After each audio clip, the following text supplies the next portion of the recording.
Hey everybody, it's Casey. Hank's back napping in his chariot, and I'm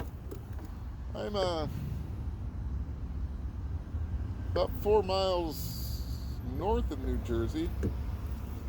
It's been a pretty cool ride so far. Coming out of New York is a slog.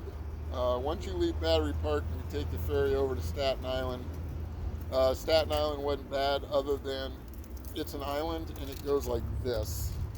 And that climb coming off the ferry was ruthless, but fortunately it wasn't a tabletop type deal. So it was a climb and then a really fun descent. And then we crossed into Jersey, state of New Jersey, and it's been pretty cool. It was the initial ride was all urban slog. There wasn't really trails, wasn't really bike paths that you could follow. It was all street addresses, and I kept wiping my phone out because I'd have to GPS map where I was and what the East Coast Greenway was taking me on because it wasn't very well marked. I don't even know what town it was. I can't remember. It all ran together. It's just urban slog. It's just like I was like, oh my gosh, the city is never going to end. I don't want to be in the city anymore. I want to be in trees and see birds and hear crickets and things like that. Not cars and sirens and all that nonsense. So yeah, um, I'm gonna bed down before I hit Trenton. There's a little spot back on the DNR canal path, which I was not expecting. I did not know it was going to be a canal path. Knew nothing about the DNR canal. Um, okay path. There's sections that are really nice, and then there's sections that, you know, unless you're on a gravel or a mountain bike, they're not particularly friendly. Pretty rough. Went through one section on the tow path that's super sandy, and that was a slog. But oddly enough, there was a rail bed that ran parallel to it, so I jumped up on the rail bed. Uh, a little less of a slog. It just wasn't developed yet. It was just the rail bed. Um, but yeah, I think that's what we're going to do. We're going to bed down for the night, just down the trail here. Hit Trenton in the morning. Basically, everybody I've talked to here at the Wawa. Hey, shout out to Wawa convenience stores. Um, they have external outlets that let you, and they let you charge your junk, which is a godsend because you know, even though I have a portable charger, it's only good for so many times and it needs charge. So it's great. I'm actually charging stuff right now, so I thought, hey, why not throw a video out, see what's up. Haven't really unfortunately Wi-Fi sources aren't frequent, so it's hard to get videos out. I'm still going to work on that. In fact, I called my buddy, he works at Verizon, and see what we can't work out as far as functional data, because I definitely don't want to run myself out of data again. That happened in Buffalo, and for my first week on the Erie Canal, I had no data, no maps, no nothing. All I could do is text and call, and that was that was an interesting way to start that trip. But hey, just want to say hi. Ride is great. I recommend this to anybody. I'm not saying you have to ride around the United States. That's for us crazy people. But, you know, if you got a bike, get out and ride it, man. And if you can, you know, get you a backpack, throw some stuff in it, get a tent, and go bike packing. If you're riding a trike, go trike packing. It is wonderful, wonderful. It's good for the soul. It's good for the mind, and it's definitely good for the body. Probably in the best shape I've ever been since my late 20s. Obviously, I'm not going to run any biathlons anytime soon. Running is not an option anymore. But I can ride this thing, and It's been great. Oh, make sure your chain's in good shape. My third chain break happened right on Fifth Avenue, New York, right downtown Manhattan. That was a treat. Doing an emergency chain repair on Fifth Avenue, downtown Manhattan. Um, didn't get a video, of course, because I was too busy trying to get the bike up and going. And fortunately, both my major brakes, the internal gear hub and this last chain brake, I was within a mile of a bike shop. So first time I had my gear hub sent to me from home, I had a spare, and I finally, I knew the chain was just whipped. It through 3 mountain ranges, 1,000 miles hauling this weight. It was whipped. It was stretched out, skipping all over there. So I just got a new chain. There's still a couple other little details, but nothing that's going to break. And I modified the internal gear hub to make it stronger. Got rid of the large cage bearing they have on the drive side and just did the old school ball bearings all the way around. I have 20 some ball bearings. They were 532nd balls. Just light grease, glue them in there a little bit, and it's way stronger. There's no flex. It's not flexing the cage from all the weight and the torque that's getting put to it. So that's actually working pretty dang good, and that's a good thing, because broken gear hubs, not fun. That'll ruin your trip if you don't have a spare. It's not easy to change like a tire or a tube or something like that. You got to be mechanically inclined, or you better you better hope you're near a bike shop that will even fuss with them, because a lot of bike shops, no, they're not going to fuss with internal gear hubs. So I'm getting my energy up. The old Mountain Dew. Got the sugar and caffeine. Got a few victuals. Probably gonna have some rice and some peanut butter and jelly, I think. And we're gonna bed down off the trail for tonight. We're gonna hit Trenton first thing in the morning, and hopefully get through Trenton, and then it's on to Philly, and then Washington D.C. area. I'm hoping I'll get to Washington sometime next week. Should. I think it's less than 200 miles, so, and it looks like it's mostly some type of either rail trail or canal trail. So another shout out, you can't really tell, I don't think, in this, it's probably backwards, is Scott at Wingnut.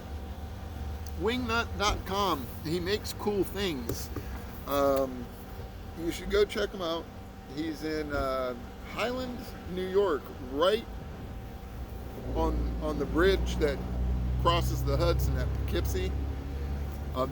It's a massive bridge. I did a video or a short or something on it, and it's a little town called Highland. He has a shop there called Wingnut Studios, and he makes a variety of bike bags. Here, I'll show you one. Baby. Handy little stuff.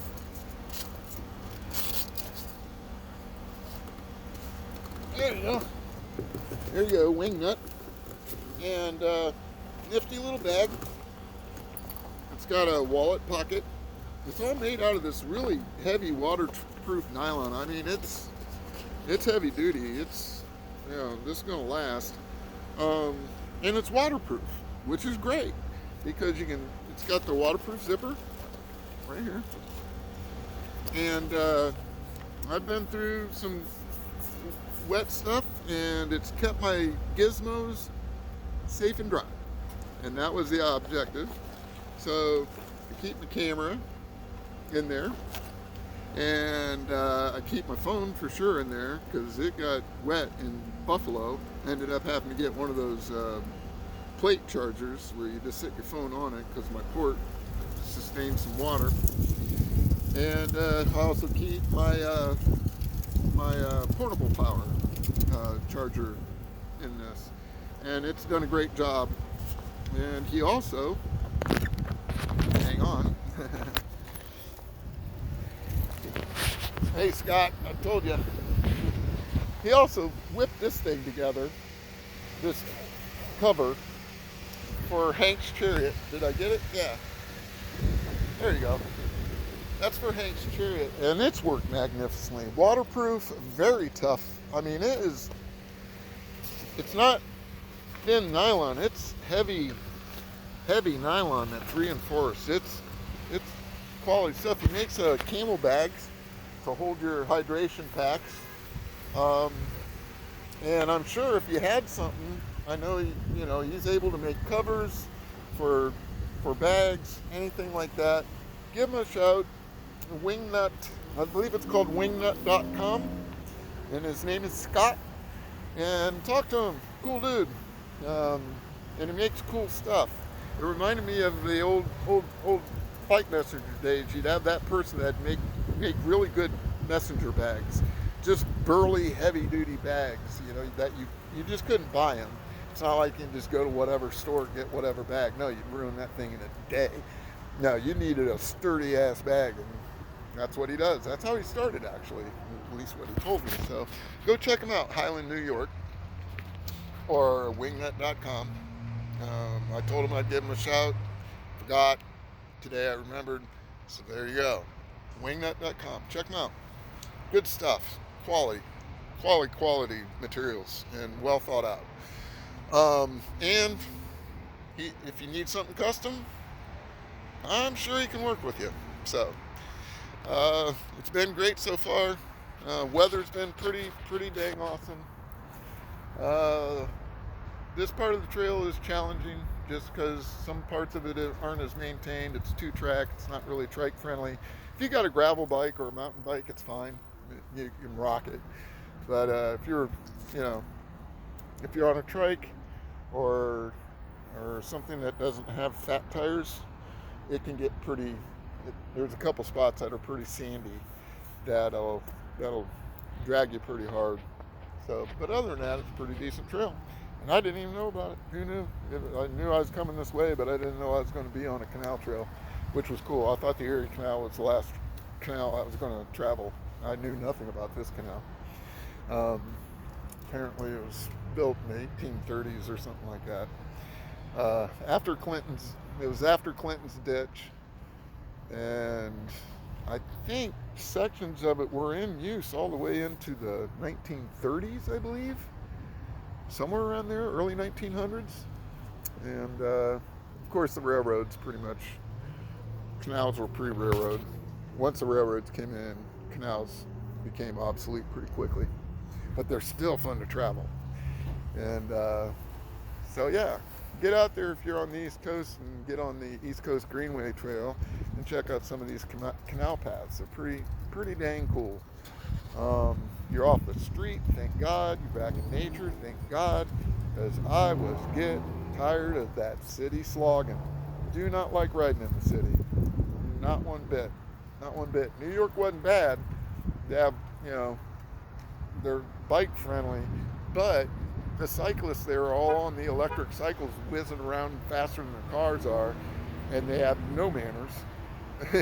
They don't tell you when they're coming. They just zing, zing, zing, and you're just like, oh, geez, I'd rather ride with traffic. But hey, things are great.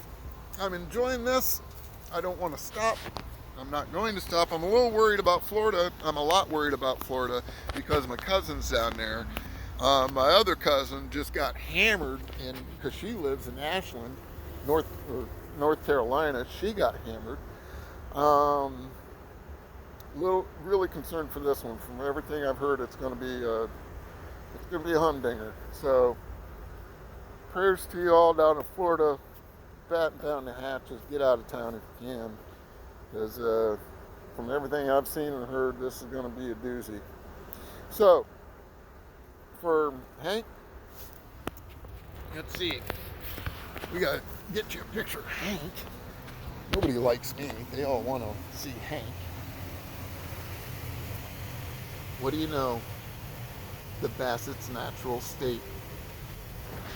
He's napping because he's precious and he needs a lot of naps. His legs are very short. It takes a lot of energy to run alongside the trike a little bit on the trail. So anyhow, for Hank, for Casey, Brokeback Adventures, we'll catch you next time. I think we're going to go over to McDonald's, pirate some Wi-Fi, get a Big Mac. I'm having a fierce Big Mac attack. I think I have enough points where I can actually get one. And until we talk again, who knows? It's going to be somewhere in between Jersey and Philly or DC. Who knows? Next time I come across Wi-Fi and have something to say, we'll talk to you then. Peace.